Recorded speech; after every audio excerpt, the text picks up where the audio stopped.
Laverne Graham reporting live from the red carpet at the Paley Center for Media in New York City for another year of Paley Fest, where we celebrate the hottest shows in television. And taking center stage tonight is ABC's #1 show, Blackish. And we all know Blackish. It has been nominated for Golden Globes and Emmy Awards, and it's a well-established cast with Tracee Ellis Ross in the lead role as Rainbow Johnson, Dr. Rainbow Johnson. Tracee Ellis Ross has won a Golden Globe in 2017 for her role as Dr. Rainbow Johnson. Blackish has an amazing audience that has been tuning in for 6 seasons because Blackish has done so well at tackling some of the most controversial issues of our time, including Black Lives Matter, feminism, postpartum depression, which is something we rarely ever talk about. So you can see why this show has been multi-award winning. So stay tuned because I'm going to get an opportunity to interview with the cast. Tanisha Laverne Grant, blackinamerica.com.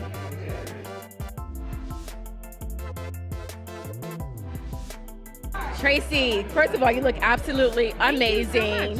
Just love the yellow. Thank you. You're such an icon in this space, and your show has tackled some pretty difficult topics that are trending in the news today. What is one thing that kind of blew you back a little bit when you were like, oh my God, we gotta do an episode about this today? Honestly, none of them blow me back. It's part of the reason I love our show and the reason that our show stays interesting to me as an actor and a producer. These are the things that I'm chomping on, dealing with, trying to understand and make sense of in my own life. So it's really nice to be able to bring those stories to television. And although it's only 22 minutes and a comedy, there's a way that we touch on a lot of these things that I think unpacks and explores and starts conversation. 22 powerful minutes, the postpartum. I love that episode. I had never seen that story told in that way, and I'd never seen that story told on television, so I was really happy to be a part of it. Also, you know, I have never had a child and never been pregnant, but the way it was written, I was so easily transported into the truth of that experience, and I think people really connected and identified.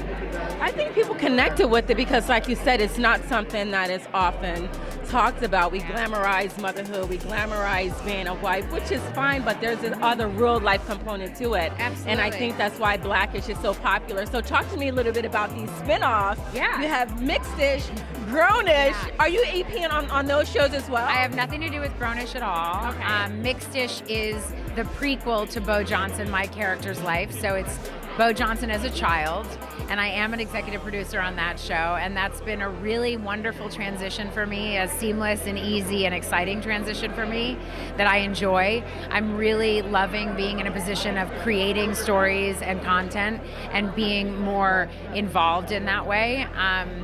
My education set me up well for it. So Brown, yeah, yes, I love it.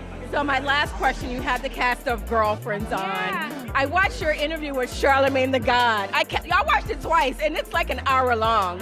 What was it like coming together, you know, with your sisters who you essentially came of age with in this industry? It was a dream.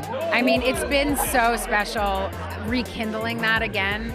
It was seamless. Like, we jumped right back. It's almost like Charlamagne wasn't even there. I was like, oh my gosh, Charlamagne. Oh, but he was so great. No, and there was no one else that could have done that interview with the kind of love and respect. But I don't know. There was something very special between us. Yeah. And it was just all over the screen there. It's amazing. I hope we get a Girlfriends movie. I hope so too. I always say to people, I'm like, Girlfriends is to Generation X what Insecure is to millennials. Oh, and yeah. there could not have been an Insecure without Girlfriends. So thank you so much for all that you do.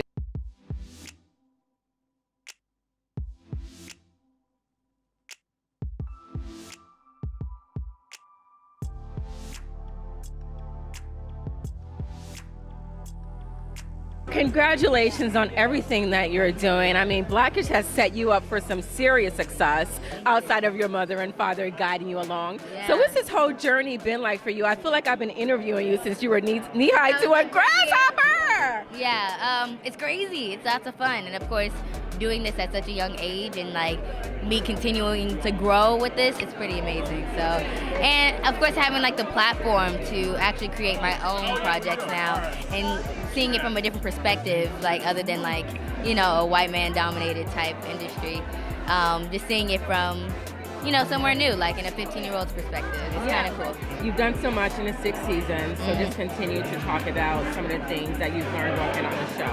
I don't know, there's so many things I've learned, of course, with more acting skills, of course, really getting to learn just everyone that I work with and like going through different projects and seeing like the different vibes of the show, because of course, you being on a show for so long and then going on to a next project, it's kind of like, I don't know these people, but the more you get comfortable with them, the more you get to have fun with them. So, what is the biggest misconception you think young actors make about being in the business? Ooh, I don't know. Like, I feel like, because you work long hours. Yeah, I think trying not to put so much pressure on yourself. At the end of the day, this is a job, but you don't have to push yourself to actually like, okay, I gotta do this, I gotta do that, I gotta do this, because you can really step back a little bit and like take a break, you know? Okay. But I feel like with child actors, like whether it's with like some other parents or with a job or something that they don't want to do, they have a voice to do whatever. They don't have to like be forced into doing anything. So I think What's next for you? What's coming down the pipeline for you? So much, a lot of things. Of course, with my production company, we're always working 24/7 to, you know, make authentic content. So I love that. Congratulations on all you're doing, my love. Thank you. I'm with Anthony Anderson here, my fellow HBCU brother. He went to Howard. Where'd you go? I went to Cheyney University, Okay, the oldest okay. HBCU, founded in 1837. Got to throw that in there a little bit. Okay, a couple of years before us. All right, a few years. Yeah. All We're the right. mother of it all. So you're on this amazing show. It's been 6 seasons. Talk to me a little bit about why you think Blackish has been so successful. I mean, Golden Globe nominations, Emmy nominations. I mean, year after year, you guys are always in the conversation. One, because an audience enjoys what we do, and we're only as successful as we are because people watch the show. Two, I believe because of the stories that we tell and the authenticity in which we tell those stories, and how we're not afraid to tell those, to go there, to go wherever dark places we may have to go, and pull back, you know, open the blinds and pull back the covers and see what our reality is. I think that's what makes our show resonate with an audience. I mean, you guys have done so well. I mean, you've tackled postpartum depression, you've tackled Black Lives Matters, you've tackled white privilege, you've tackled, you know, the father-son, you know, situation, HBCUs versus PWIs. What's something that you haven't discussed on the show that you would like to bring to the forefront? I don't know. As I was telling the last interviewer, we live our lives in real time, and we share our stories and tell our stories in real time. So we can only talk about the experiences that we've had, not the experiences we've yet to have. So I don't know what the future holds. Tomorrow is always a different day. So as I said, we can only just deal with, you know, what we're dealing with right now. And you know, everything that we've talked about in the past and everything that we're talking about now are just things that we all go through as a community, black, white, brown. It just so happens that this family is an African-American family going through those trials and tribulations, whatever they may be, and those successes. And we just tell it from our point of view, and it's an authentic point of view. And I believe that's what people respond to and respect. And so, in saying all of that, that's just what we do. Final question. Do you have a preference between African American students choosing HBCUs over PWIs as a Howard alum, and you know the type of attention, undergirding, support, everything that is available to African American students at an historical black college or university? You know, I'm biased. You know, I went to Howard University. But for me, you know, I sent my son to HU. Legacy. Yeah, he's a double legacy kid. But you know, it's all about having your children or myself. I'll speak for myself. It's about being in a place and experiencing things with people who are going through and experiencing the same things that I am, as an individual and as a community, and there's strength in that. But on the flip side, there's also something good about being the fish out of water, and embracing that uncomfortableness, and it's like, okay, well, how do I navigate through this? I'm born and raised in Compton, California. Wow. In the streets, but yet I can move with those in the White House. I can move with those who are heads of Fortune 100 companies, and I can still go back to the hood, and it's all about having the experience, a well-rounded experience on either end of the spectrum. But I love my HBCUs. That's why I sent my son there. That's why I went there. And again, I think it's something special about being in a place where everybody that looks like you. That matters. That matters, yeah, and it does. Wow. And you understand that you're not alone in this, because sometimes you can feel lonely. It's like, why am I the only one going through this? And then you meet a group of people and you understand that their struggles are the same, and there's strength in numbers. I love that. Thank you so much my for your pleasure. time. Mm-hmm. All the best to you. Thank you. Talk to me a little bit about being a part of such an amazing show that's going to go down in history as one of the most iconic shows in television. I mean, you put it all together like that, and I was like, oh, I guess we've done a lot. Yeah. It's been 6 years. Who knew? It's just been a joy. It's the best job I've ever worked on. I love the people I work with. Genuinely, we are a tight-knit family, and a lot of shows say that, but it's genuine. From the writer's room to production to the stage, everybody really does care for one another, and I think it shows in what you get to see on the screen. What do you think is the biggest misnomer that young actors, writers, and producers think about when it comes to putting together a show? Okay. I think they think it's not a job. It's a day job. It is.